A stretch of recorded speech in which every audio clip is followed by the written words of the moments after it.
everyone! Welcome to our YouTube channel, Research Ready and Student Matters Hub by Talklin. Ang lesson video natin ngayon, bibigyan ko kayo ng tips para maliles ang stress ninyo kung gusto nyong maging maayos ang inyong report sa loob ng klase. So kadalasan kasi ang mga estudyante, nauunahan na ng kaba kapag meron na silang mga presentation sa loob ng classroom. Not only report, but even output presentation, minsan nalilito tayo or hindi natin alam kung ano ba yung uunahin natin at gagawin natin para hindi stressful yung ating report kasi gusto rin nating i-assure na yung presentation ay magiging okay because surely maaapektuhan nito yung grades natin. So what you need to do pagka meron na tayong tinatawag na preparation based. So ang tip ko, number 1, know your audience.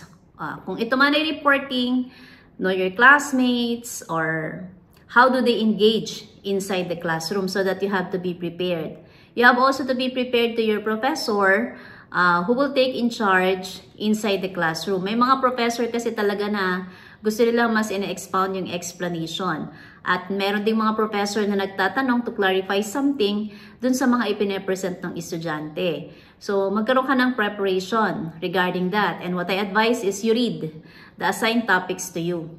Not only the reference that is given by the professor, but you can also search other sources para meron kang iba pang ma-share sa iyong mga classmates. Aside from knowing your audience, the second one is you can structure your presentation. Paano mo siya sisimulan? Paano mo i-emphasize yung main points or yung main topic ng report mo? At paano mo siya tatapusin or yung conclusion? Kasi kung meron kang ganitong sequence of presentation, masusundan ka ng iyong mga audience at makikita nila kung ano ba yung point of view ng aming reporter o yung nagpe-present sa aming harapan. Mas madaling maiintindihan. Ang pangatlo naman is, of course, part of the preparation phase is the creation of your visual aids. You can use PowerPoint, you can use Google Slides, or any other preparations.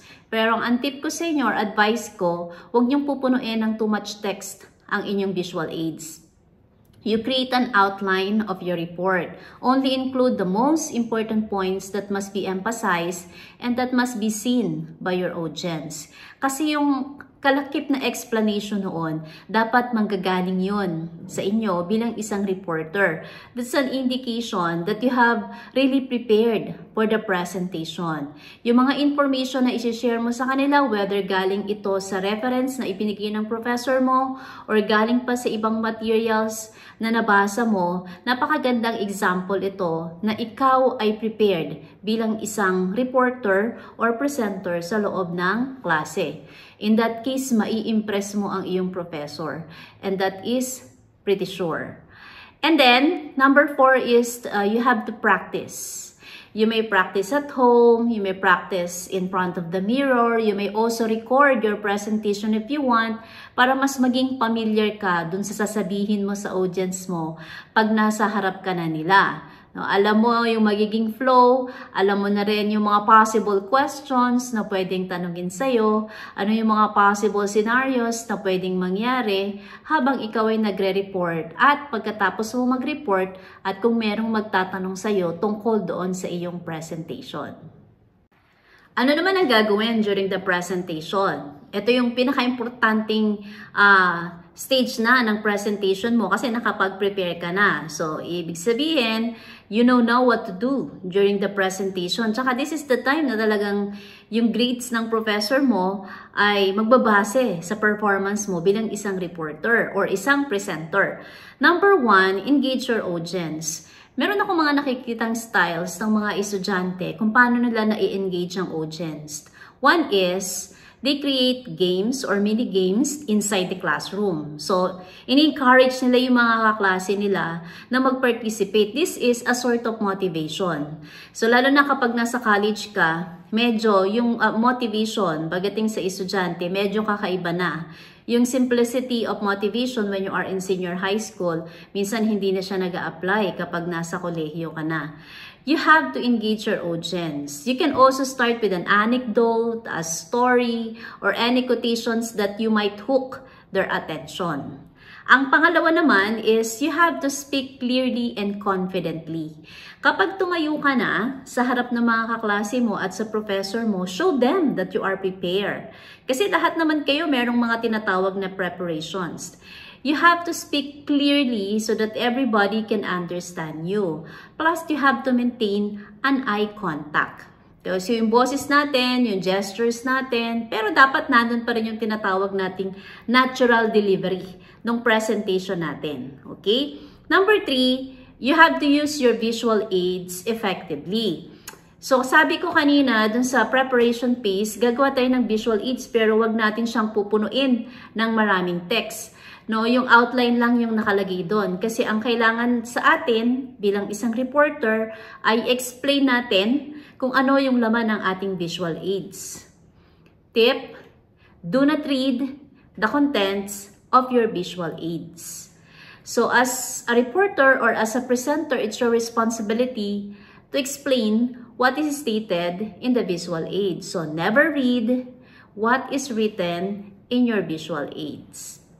Number 4, stay within the time limit. So, kung binigyan ka ng professor or merong time limit na binigay sa'yo para i-present mo yung iyong report, so you have to stick with that. Maybe there are any other schedule na gagawin nyo pa sa loob ng classroom. So, yung pacing yourself or yung pacing ng report mo, napaka-importante nun para ma-ensure mo na yung main points ay naibigay mo during your report. You can have preparations, pero kailangan alalahanin mo pa rin yung oras. No? So, maybe yung motivation mo sobrang haba. Start pa lang ng discussion, engaging audience, tumagal ka na ng 30 minutes. So, you have also to be mindful on the number of hours that you are going to present and establish your main points, particularly kung ano yung topic na naka-assign sa'yo. Another is handling questions. So, when you are a reporter, expect that when your audience are listening, even if they are not listening, they will ask questions. So 1, you have to anticipate that it will come. That there will be audience who will ask questions, including your professors. And you have to prepare a concise and confident responses to all of those questions. It's also an indication that you are all prepared or you are prepared as a reporter on all of the information that will be asked to you during your presentation. Second, you have to be open to feedback. So, wag kang magagalit sa mga kaklase mo kung sila ay nagtatanong. Ganun din sa professors mo. Ako nga para sa akin, personally, kapag ako ay nag-present at merong nagtatanong, para sa akin, indication yun na interested sila dun sa sinasabi ko. That they want to be engaged on the conversation just because gusto pa nilang mas matuto ng galing sa akin. No? Marami pa silang gustong malaman. So that serves my inspiration kapag merong mga nagtatanong. So hindi ko siya tinitake negatively. Ganon din sa inyo, sa part ninyo bilang isang reporter. So you have to be happy when someone asked about your report. Or, ma'am, paano pag hindi ko po alam yung sagot or hindi ko po nabasa? Now, you can state a very good answer that pwede mo namang sabihin sa kaklase mo na, I am sorry, I do not know the answer to that. Can I research? And then next time, pwede ko ba siyang i-discuss uli? So maganda yon na nagbibigay ka ng feedback or nagiging open ka sa feedback na binibigay sa iyo ng audience mo. And then you have to be open for this opportunity na mas matuto ka bilang isang estudyante. Okay, ang last phase naman ng iyong presentation is closing. No, closing your presentation. First, bago mo siya i-close, I suggest i-summarize mo yung key points ng iyong report. So, parang nagbibigay ka ng gist or recapitulation kung ano yung na-discuss mo. Para ma-remind sila na ito yung mga binigay ko sa inyong key points. Makakatulong din yung kasi sa mga kaklase mo or sa audience mo para malaman at mas madali nilang maintindihan yung na-discuss mo. Pangalawa, huwag mo kakalimutang pasalamatan yung audience, lalo na kung very active yung kanilang participation. Para next time, you'll do the same. Ganun pa rin yung gagawin nilang engagement sa'yo. You have to thank them for listening and for engaging in your presentation. And then lastly, you seek feedback. You can ask your classmates personally. You can also ask your professors about the feedback of your report No, hindi masama na nag-a-ask tayo ng feedback para next time, meron pa tayong groups for improvement. Okay, so those are the tips para ma-less, di ko sabihin matanggal ang stress kasi nandiyan palagi yan. Ma-less yung stress natin pagka tayo ay magpe-prepare ng ating report. So, yung mga points na to, kung susundin natin siya, I don't think so na yung level of stress mo ay tataas pa dahil you are a prepared reporter para sa isang topic or lesson na ibibigay ng iyong professor. Please like, share, and subscribe to our YouTube channel. Kung nagustuhan mo ang video na to, pwede mo rin siyang i-share sa iyong mga kaklase or sa ibang kakilala na gusto mo ring matulungan. Don't forget to subscribe to our YouTube channel because it will also help our channel to grow. Always remember, we unlock insights to empower your minds. Thanks for watching, everyone, and good luck on your presentation. Bye-bye!